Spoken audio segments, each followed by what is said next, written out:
nous pensons interpeller l'opinion nationale ainsi que l'opinion internationale sur ces faits-là, puisqu'il n'y a pas que Joël Ndungani qui aujourd'hui serait porté disparu. Oui. Nous avons plusieurs cas. Et donc, c'est une façon pour nous de monter au créneau, d'interpeller les autorités publiques du Congo-Brazzaville sur ces cas de disparition forcée. Et jusqu'à aujourd'hui, nous avons plusieurs familles. Aujourd'hui même, certains ont peur parce que les bourreaux, certains sont allés les intimider jusque chez eux.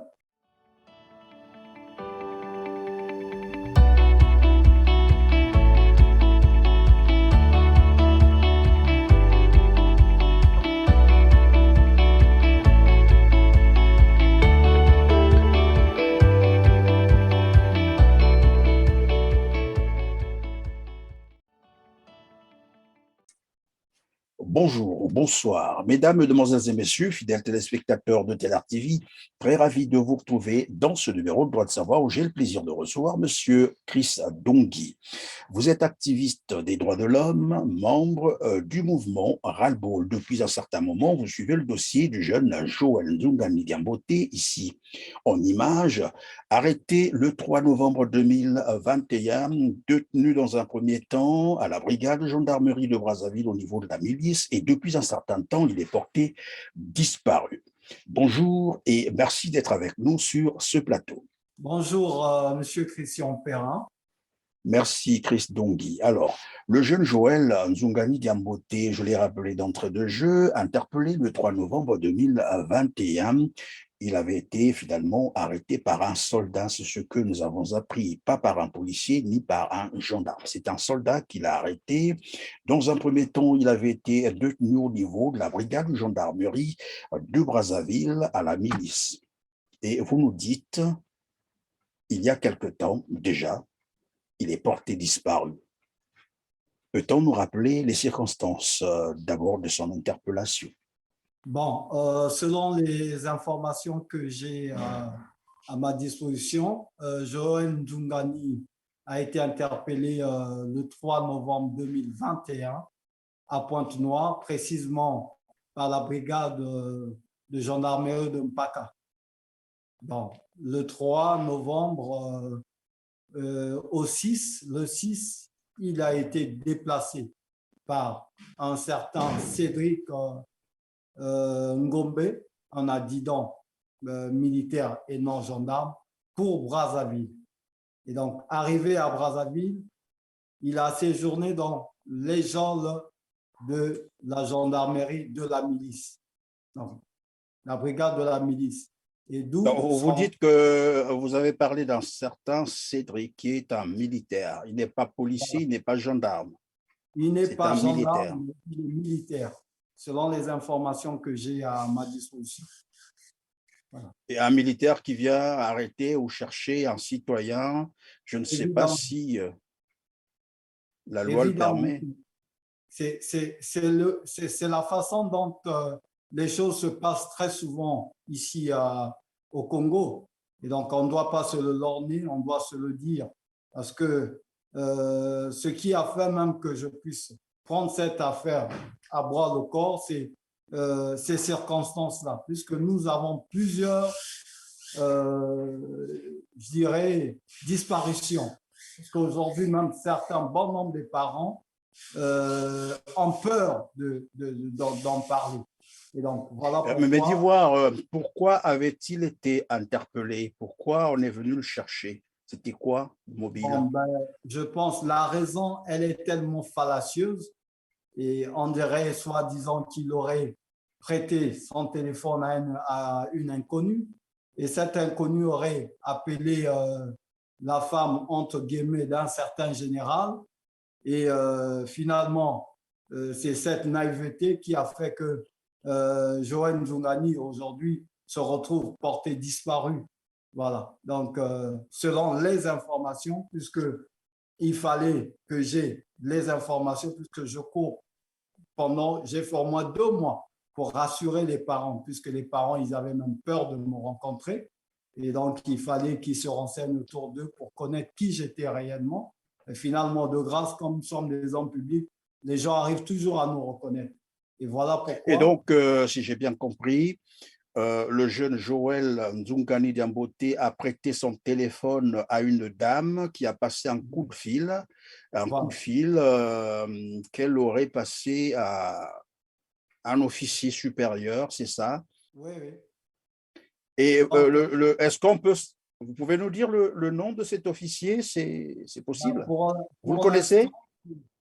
Pour l'instant, je pense que c'est le nom de celui qui est à ma disposition.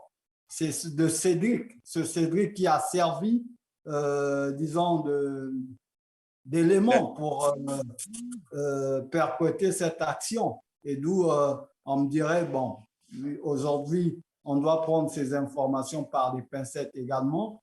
Et ce dernier aurait dit aux parents que son responsable… Bon, d'accord, ok, on ne va pas citer, peut-être que ça peut fâcher.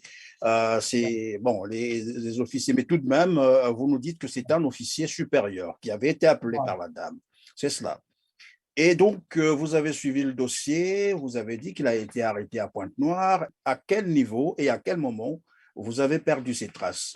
Les parents ont perdu les traces du jeune Joël plutôt Nzungani, au niveau de la gendarmerie de Brazzaville, donc la milice. Et donc, c'est d'où les parents ont perdu les traces le 12 novembre. Et donc, selon les informations au premier lieu qui a été donné par son frère, la gendarmerie, un élément de la gendarmerie, il aurait dit que son frère, on l'avait embarqué dans un bus Océan du Nord pour repartir à Pointe-Noire. Ben, ce dernier a appelé Pointe-Noire et jusqu'à nos jours, Joël Nzungani n'est jamais arrivé à Pointe-Noire. Et donc, on ne sait pas si c'est quel bus d'Océan qu'il a été mis. Et donc, ça veut dire que lorsqu'on l'a arrêté, vous avez dit que Joël Nzungani Diambote avait été arrêté à Pointe-Noire, c'est ça? Évidemment. Après, on l'a transporté à Brazzaville. Et là-bas, il avait été retenu à la brigade gendarmerie, vous avez dit, de la milice, c'est ça? De la milice, bien évidemment. Et de là-bas, on vous a dit qu'il avait été ramené à Pointe-Noire par un bus. Libéré. Oui, il avait été libéré. Et mis dans un bus, les premières informations. Et secondo, le jeune appelle Pointe-Noire, ce jeune frère appelle Pointe-Noire, on ne retrouve pas les traces de Joël Nzungani. Il revient encore vers la gendarmerie. On lui dit non, il a été transporté dans un lieu inconnu. Et il s'avère que, comme les parents avaient le numéro de ce fameux, entre guillemets, enquêteur qui n'est que Cédric Ngombe, et ces derniers ont commencé à appeler Cédric Ngombe. Et que jusqu'à présent, Cédric Ngombe les mène en bateau. Cédric Ngombe les reçoit dans les ruelles de Brazzaville et non dans les services appropriés. Cédric Ngombe, pour la première fois, les a reçus en Kombo, donc au centre de la télé Kombo. Et ensuite, ce dernier les a encore reçus pour la deuxième fois à l'arrêt capitaine, qui est également non loin de Kombo. On ne connaît pas son service. Le service, selon les informations, la façon dont nous avons mûri les informations, il serait soi-disant un agent de la sécurité présidentielle. Ça, c'est les informations que j'ai recueillies auprès du cadet du disparu. Donc, on vous a dit que le soldat, non, le militaire qui est venu chercher Joël serait un agent de la sécurité présidentielle, c'est ça? Évidemment, évidemment. La DGSP. Joël Nzungani Diambote avait été donc enlevé, disons arrêté par un soldat et non un policier, pas non plus un gendarme. À Pointe-Noire, on l'a donc transféré à Brazzaville. À Brazzaville, on l'a encore retransféré vers Pointe-Noire. Mais Et depuis là, vous n'avez plus ces traces. Et on vous a dit qu'on l'avait libéré, Voilà, mis dans un bus pour qu'il rentre à Pointe-Noire. C'est cela. évidemment. Mais au niveau de la gendarmerie, comme vous l'avez dit, au niveau de la milice, on ne vous a pas donné l'identité réelle de ce soldat. Ben, l'identité réelle, c'est Cédric Ngombe. C'est le nom que vous avez pu identifier, mais Évidemment. qui n'est toujours pas, vous n'êtes pas trop rassuré que ce soit ça son nom. C'est cela? Évidemment, puisque nous avons les coordonnées téléphoniques. Et ce dernier, le cadet et le père de la victime l'ont rencontré à 2 reprises. Voilà. À 2 reprises dans la rue, comme vous venez de l'expliquer, c'est cela? Évidemment, évidemment. Mais au niveau de la milice, la brigade de la gendarmerie au niveau de la milice, ils n'ont pas de manifeste là-bas pour vérifier quand est-ce que la personne a été libérée, pour quelle raison, que s'est-il passé, est-ce qu'ils se sont assurés que la personne est arrivée à bon port? Non, tout ça, vous n'avez pas d'informations. Non, nous sommes déportés au niveau de la milice. Nous avons également, nous sommes allés à 3 des responsables de la société civile avec Eloge Nzombo, responsable du Centre des droits de l'homme, CDHD. Nous avons été rencontrer le commandant de brigade, mais malheureusement, je pense qu'il nous a menés en bateau, puisque l'administration a des archives.